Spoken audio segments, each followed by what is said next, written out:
But this is huge news coming from Zimbabwe. The President Robert Mugabe resigning. He wouldn't go easily, and it's not yet clear what the terms that have been agreed on. It's not entirely clear. Maybe he's worked out some deal for himself and his wife, Grace, but still a big news for Zimbabwe. It's enormous, and one can only assume that he eventually saw that the writing was on the wall. We had the impression watching him on Sunday when he read out the speech that he wasn't completely aware of what was happening around him.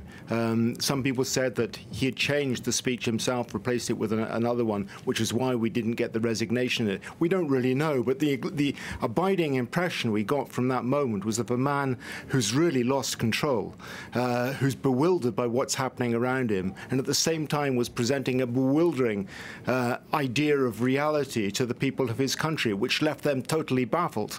And now I think reality has caught up with Robert Mugabe today. He's spoken to Emerson Mnangagwa, the man who will probably replace him, who's not yet back in the country. He's spoken on the phone with him. Mnangagwa made it absolutely clear to him that he had to go before he would come back to the country. And the Parliament has made absolutely clear to him as well, before it even met for the impeachment meetings today. And his own party has told him that he's been dismissed as head of the party.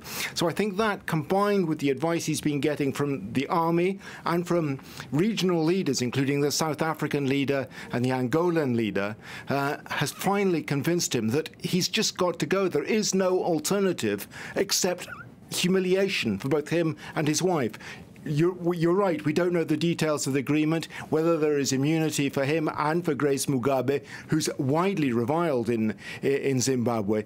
At least Robert Mugabe has the respect of his country for what he's achieved, what he's done over 37 years, and before that as a liberation fighter. But she has nothing with the population at all. She is genuinely reviled. So I think a big issue for him will be whether he can secure the immunity of his wife as well. I was going to say, I mean, the country's economy is on its knees, but there is still a lot of respect for Mugabe, and the army said it wasn't carrying out a coup, and could we say he has been treated fairly over the last few days? Yes, I think the army has gone out of its way to be as fair to him as possible. It's a coup light, if you like. There's no doubt that the army took over, gave him no choice. He was under house arrest. That ultimately is a coup d'état.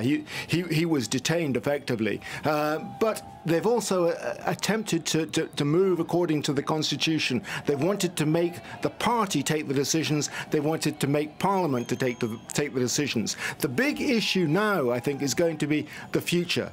What sort of Zimbabwe are we going to get? We can see these people demonstrating on the streets. They think, or they're hoping, that there's going to be a big change, that the fear that many of them have endured over the last few decades will be lifted, and they'll be able to start living ordinary lives, and that the economy will start to mend itself. But an awful lot will depend on how ZANU-PF, the ruling party, approaches this. Now, it's very interesting that Emerson Mnangagwa, the man who's being reinstated as vice president and who will probably become president of Zimbabwe, or nothing is guaranteed, there will be elections next year, saying that this is where we are now, he said, is not looking at a party political project. We're looking at a national project that has to involve all Zimbabweans. Now, that's very encouraging, and I'm sure the opposition will be looking for exactly that sort of sign from the ruling party as well. It has to be a national project now, not a party political project.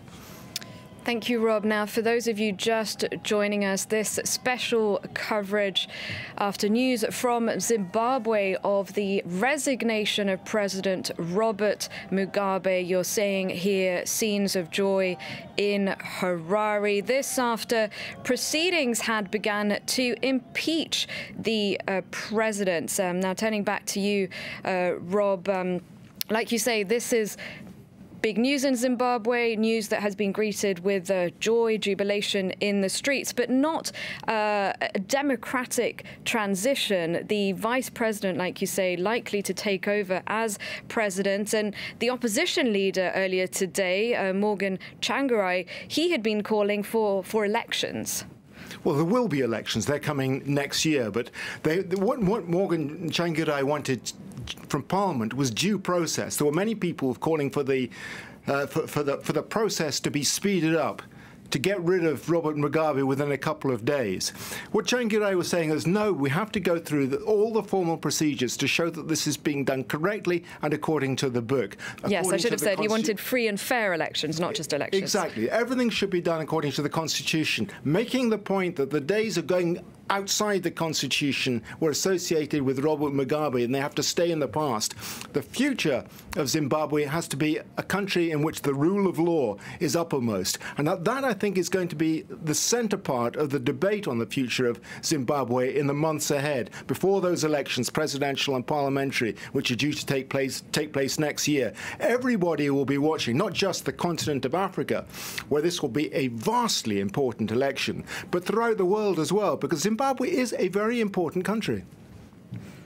Thank you, Rob. And in news just in, we're hearing that the Parliament Speaker, the man who gave the news of Robert Mugabe's resignation just a short while ago, has said that there could be a new leader of Zimbabwe, or at least they're working on getting a new leader in place by the end of Wednesday, the end of tomorrow. Let's